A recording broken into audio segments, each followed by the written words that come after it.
Mr. Chair, I would like to be sworn in. I'm sorry? I would like to be sworn in. Oh, all right.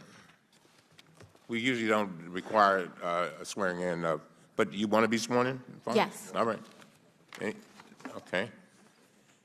Do you stand up, please. Do you swear or affirm that the testimony you are about to give is the truth, the whole truth, and nothing but the truth, so help you God? I do. You may be seated. Let the record reflect that Ms. Ocasio-Cortez answered in the affirmative. You may proceed. Good morning, Chairman Cummings, Ranking Member Jordan, and distinguished members of this committee. When I was asked to testify today, I frankly didn't know where to begin after our visit to the border. Much has been made about the fact that we have said that this is a manufactured crisis. And in many ways, it is manufactured in that it is wholly unnecessary. It is unnecessary to separate children from their families. It is unnecessary to have a policy to detain innocent women and families that have harmed no person and are legally seeking asylum in the United States of America. It is unnecessary to have a policy that calls children unaccompanied when they arrive with older brothers, sisters, and grandparents and treat them no differently than human traffickers. And in speaking of trafficking, it is completely unnecessary for this administration to choose to implement policies like metering and so-called remain in Mexico policies that dump innocent people in dangerous territories that puts them right in the crosshairs of human traffickers, ripe for picking. This is a manufactured crisis because the cruelty is manufactured. This is a manufactured crisis because there is no need for us to do this. There's no need for us to overcrowd and to detain and under-resource. There is no need for us to arrest innocent people and treat them no differently than criminals when they are pursuing their basic human rights. Much has been made about CBP agents in this hearing as well, and this is not their fault. And in some respects, in many respects, I agree, because it is a policy of dehumanization implemented by this executive administration, laid at the feet of Stephen Miller, that create a tinderbox of violence and dehumanization where hurt people hurt people. I would like to seek unanimous consent to submit the records of the names of 17 women I met during my trip to the border. I think one of the reasons, and what has been spoken of, is that there's two different universes, and it feels like we're speaking in two different worlds. And one of the reasons for that, I believe, is because when we took our tour of the border, one of the first things that we were told was that we were not allowed to speak to the migrants, that we were not allowed to have contact with them, that we shouldn't. And this was given for reasons of, quote, their safety or reasons for the expediency of the tour. And after we entered and after we were asked to surrender our cell phones at the beginning of the tour, we went in, and one of the CBP officers, after that morning, it being revealed by ProPublica, which I would also seek unanimous consent to submit to the record. While it was revealed by ProPublica, a secret Facebook group where CBP members were planning to harm or encouraging harm of myself and Congresswoman Escobar, as well as mocking the deaths of migrant children.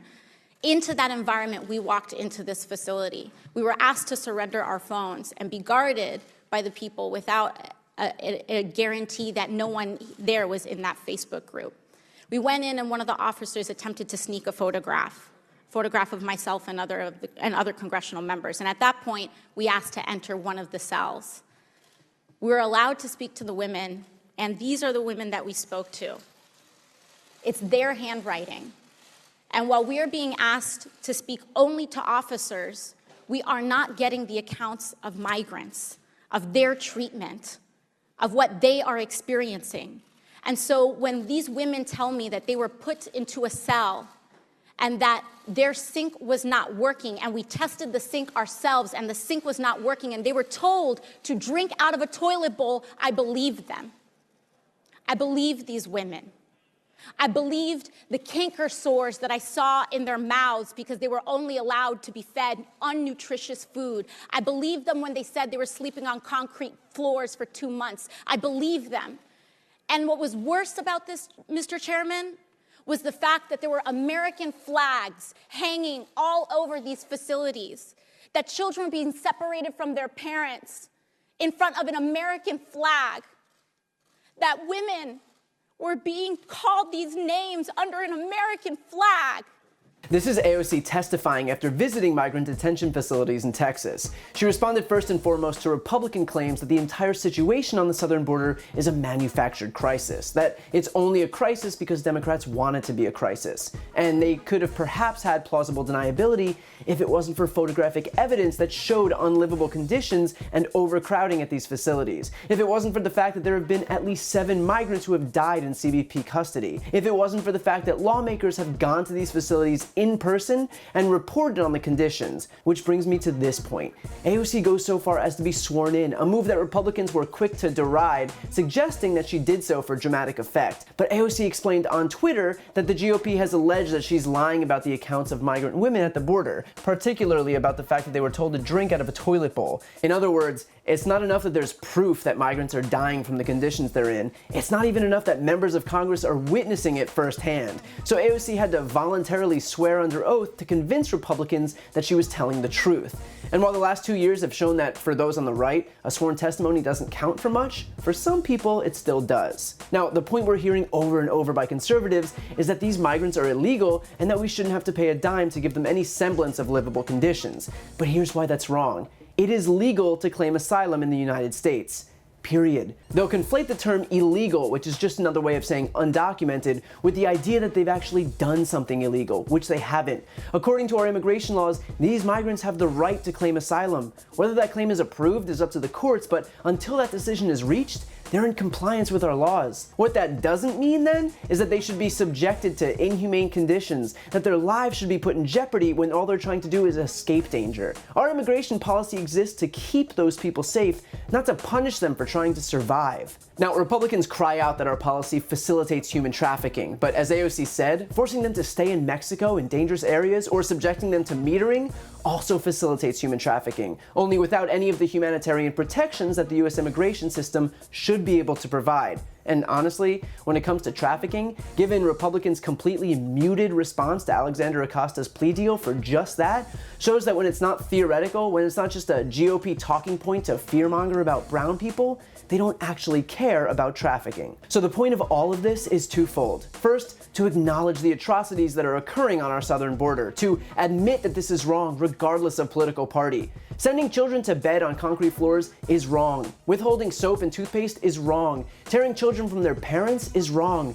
Period. This isn't political. Democrats, independents, even Republicans are humans first and should be able to acknowledge that no person on US soil in the year 2019 should be subjected to those conditions. But second, we need policy change. Call it comprehensive immigration reform, call it whatever you want, but our policies regarding detention facilities need to be changed. Our policies on separating children need to be changed. Our policies on propping up for-profit prisons to house migrants where there is a vested interest in housing the most people while spending the least amount of money need to be changed. Our policies on how we define unaccompanied minors need to be changed. And until they are, the least we can do is take down every single flag in those places. Because the last thing that those facilities should represent, the last thing that those conditions should represent, the last thing that the migrants' treatment should represent is the United States of America.